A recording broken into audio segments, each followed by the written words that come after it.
So what's going on, people? Welcome to a video on the channel and welcome to the Battlefield 2042 recap info, whatever the hell you want to call it. We just had the Battlefield 2042 trailer drop. It's just, it does look incredibly good.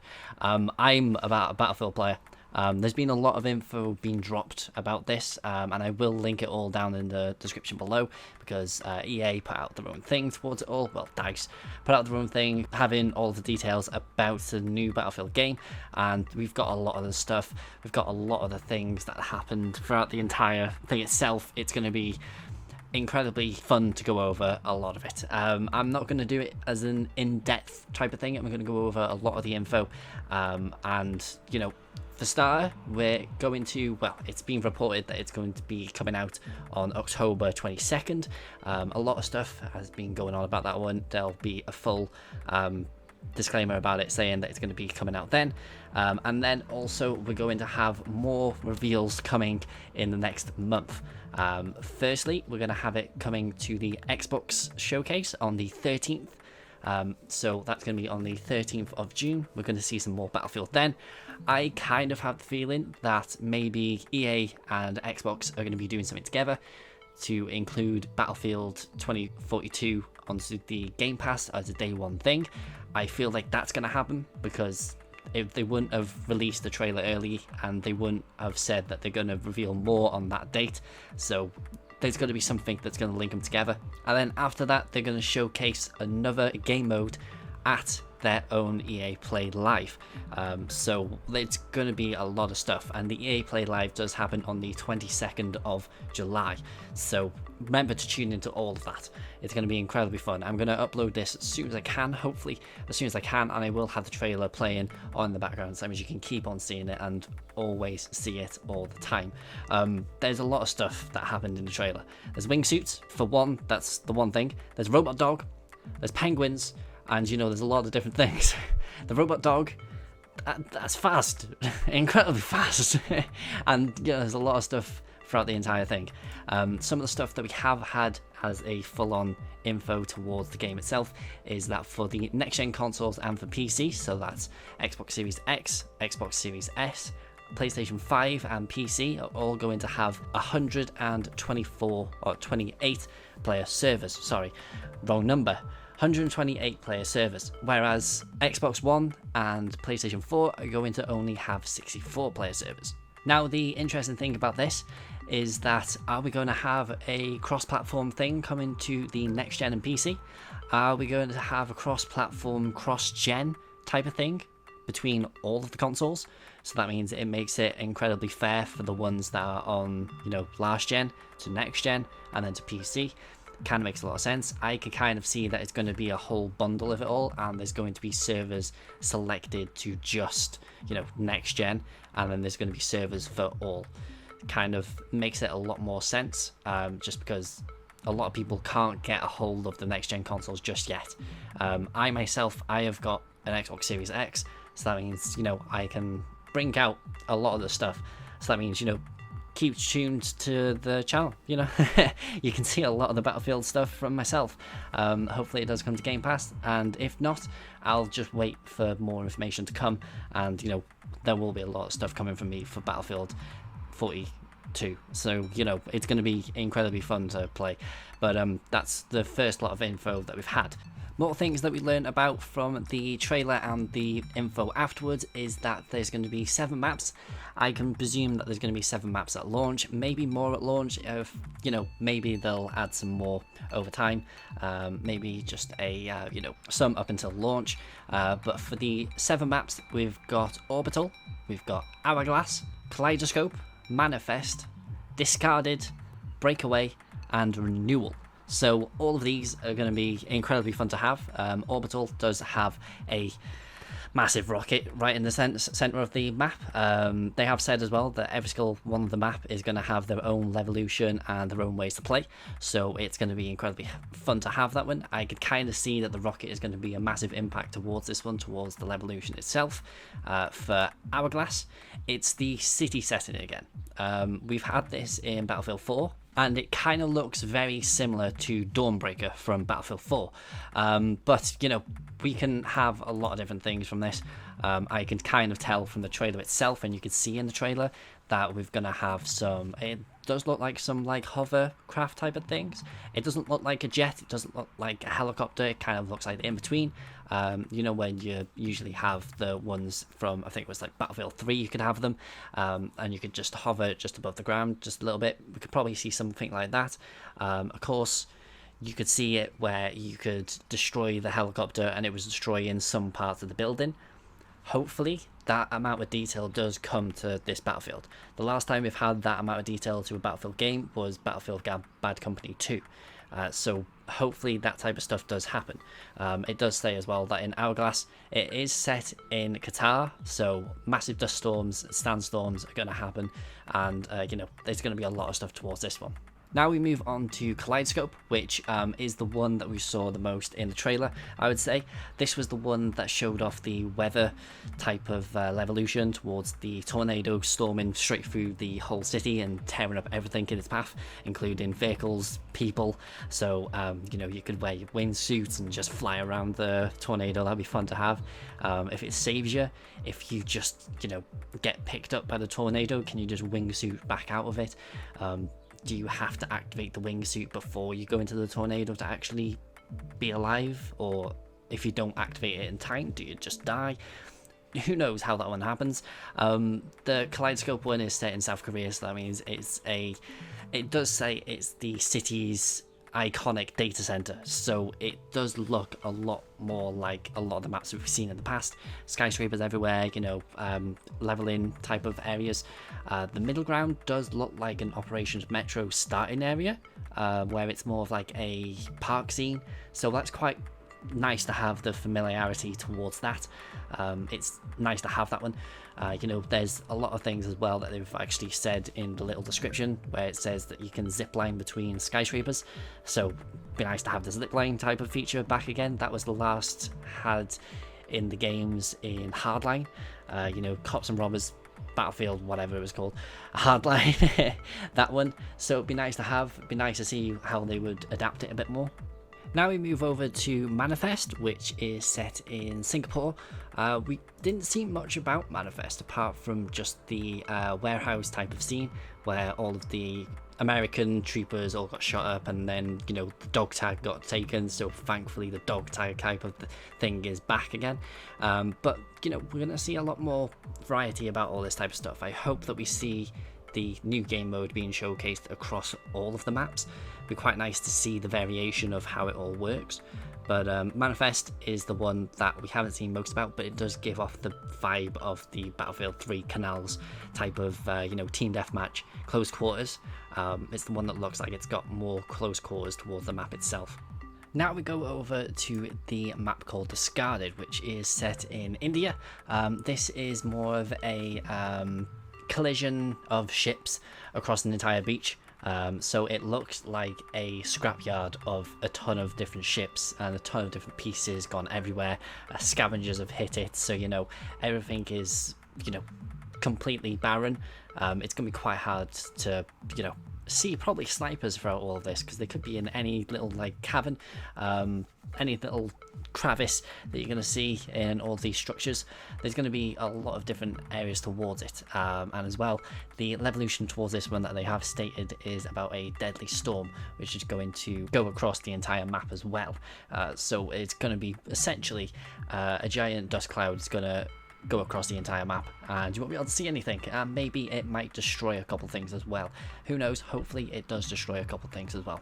Now we go over to Breakaway, which is set in Antarctica. This one I feel like is probably the map that is going to be showcased a lot more. This is where it all started, where a plane goes across and it crashes straight into essentially, and they have said, a fuel tanker. So that's the reason why it all got destroyed, everything just crumbled away. It's because on this map it says that it's a very dynamic map, just because you can take advantage of destructible fuel tanks and silos to create debris fields and permanent fires were destroyed. So it's going to be incredibly fun to have. This is the one that we saw the snowmobile, or like a ice-mobile type of thing it was. We're coming across an ice thing where there was penguins and everything towards that one. It's going to be a very diverse map, I would suggest. If it's going to be on, I think it was the breakthrough mode, where it's attackers and defenders and you have to just keep on going back and everything, this is going to be one where it's going to be more of a, you start on the hill and you go down or whatever, whichever way you're going to have it, that's how it's going to work out, I would suggest. And now we go to the last map, which is called Renewal. This one's set in Egypt, which it seems like it's a very weird setting towards this map. And you can see in the picture that I've put on the screen is that it seems like the whole map is split into completely two sides. One side has got the agriculture side, and one side looks like it's the desert side. But there's going to be a massive wall in between both sides, and there's going to be gates in the wall. So that means you can fight over the actual access points to get through. Hopefully it's not as bad as what it sounds like. Hopefully you can just get over. I know that there's a couple of things in a second which we'll go over, which can help towards this one. So hopefully this will work a little bit better. And you know, the map itself does look quite unique, I would say, towards all the other Battlefield maps that we've got. All the ones that they've showcased all look kind of similar. This one looks a little bit different to all the rest that we've had in the past. Now we go over to the, I would probably say the last part in this video, which is the specialists. The specialists are taken over from the classes, from the classic Battlefield feeling. If nobody knows, normal Battlefields usually have classes, usually have the assault, medic, heavy, and you'll have the sniper. In Battlefield 2042, we're going to have 10 specialists instead. We've only seen 4 of them, which are the standard Battlefield things, so we've got the other 6 which we don't know what they're going to be like. They could be literally anything throughout anything, really. They could have any abilities, we don't know. The only things that we've seen so far are the assault, medic, heavy, and the sniper. Those are the only things that we've had right now, or recon, assault, support, and heavy. Those type of things are the only ones that we've seen. But if we start it off with the first one, which is called Webster McKay. Webster McKay is our assault soldier. He has the abilities of a grappling hook, which allows the player to hook onto a surface and pull himself towards this building itself or anything. So that's going to be an advantage towards the map of Renewal, so that's going to be quite handy to have. And his other ability is the ability of Nimble, which Nimble allows the player to move more quickly while aiming down sights and further enhances his speed related advantages. Our next one is called Maria Falk. This one is our standard support type of class, our normal medic. So our medic itself is going to have the ability of having essentially a syringe pistol, kind of similar to how Anna's works in Overwatch, where if you aim it at a friendly, it'll heal the friendly. If you aim it at an enemy, it'll damage the enemy. So it's quite handy to have. And as well, it does have the combat syringe. So that means if the person who's playing as the medic, as this character, if they revive a downed soldier, it'll revive that soldier to full health. Now we move over to the third one that we know about, which is called, I'm gonna completely butcher this one, Piotr Boris Gustavsky, or just Boris. I don't know how to say it completely. I will put it on the screen if you guys want to try and attempt it, but I would just call it as Boris because that's his code name.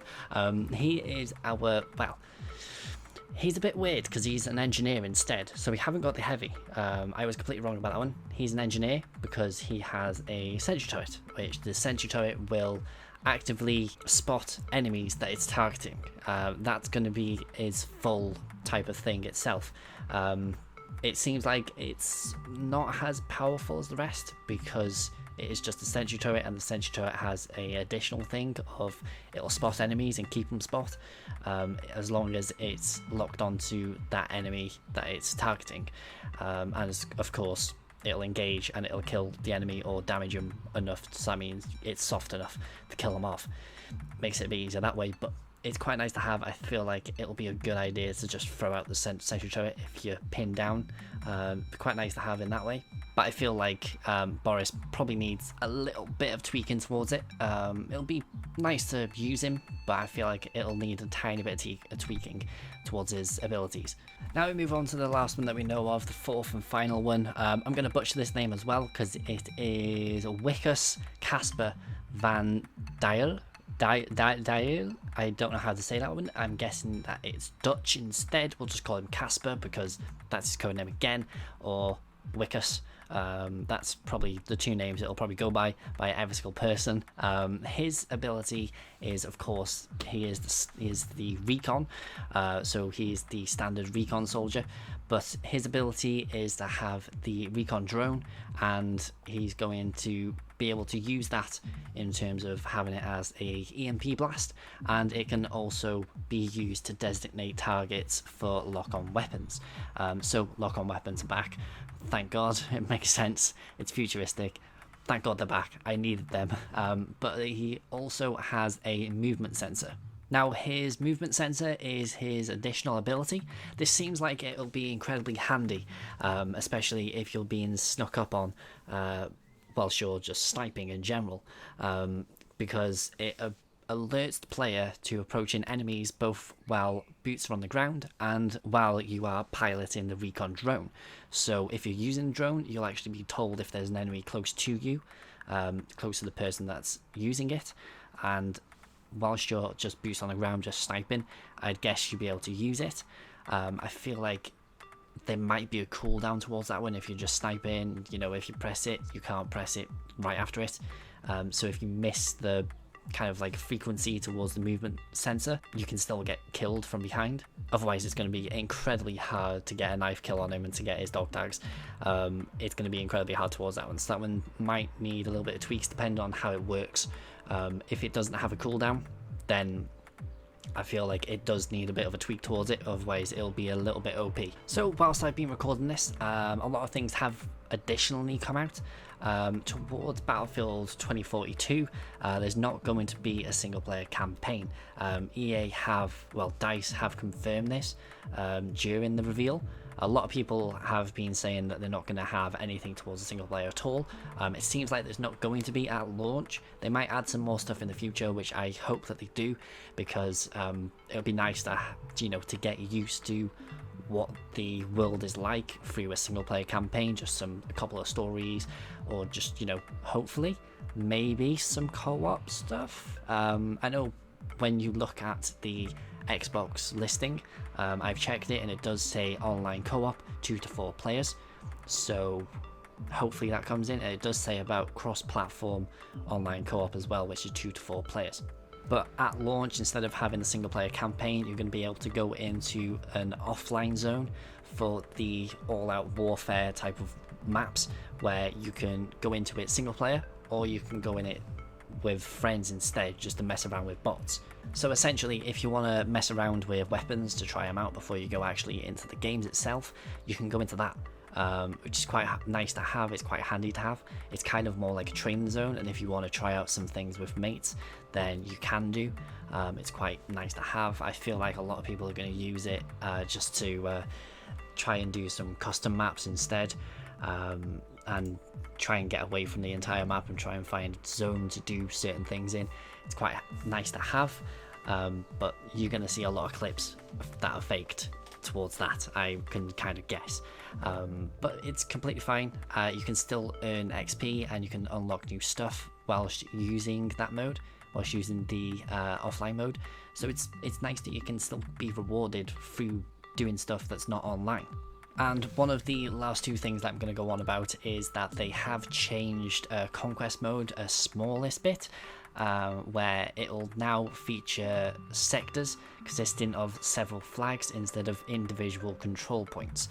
I don't know how this is going to work. I feel like they're going to showcase this maybe at the Xbox preview. Hopefully they do, because we kind of need a bit more information about this one. If information does come out about this before the Xbox reveal, I will do a video about it, but this type of stuff is essential to learn, especially for the people like myself and you guys that are watching this. You'll want to know the most about it like right now. And then the last thing that we're going to go on about is the technical play test that, you know, DICE is going to go to some of their Battlefield veterans. So you're going to see a lot of the ones that are key to Battlefield, the YouTubers that you always see about Battlefield. You're going to see them do some videos about all that type of stuff, and they're going to have it prepared. There is going to be an NDA about it, and it's not going to be a closed alpha. So this is essentially just going to be used just for playtesting to see if things work. Of course, they've probably gone to Battlefield veterans already to ask them how it's going to play, but it's going to be used towards that as well. Hopefully they don't do it towards celebrities like they've done in the past. It doesn't work out. They don't care about the game. Give it to the YouTubers, give it to the ones that are pro players. They'll care about the game, and then they'll tell them what's wrong with the game itself. So after all of that, I can now take a breath. I can just just take in everything that I've seen throughout the entire trailer. Thank you guys for watching. Remember to like and subscribe for more Battlefield and game content in the future, and I will hopefully have some more stuff out towards Battlefield 2042 in the future. I will do hopefully a video after the Xbox reveal, the day after the Xbox reveal, because it's a whole day of doing stuff. This video is coming out on the same day of other things. Remember to go check out other videos that I've done towards predictions that we could see and everything towards that. Thank you guys for watching, and I'll see you guys in the next video. So peace out.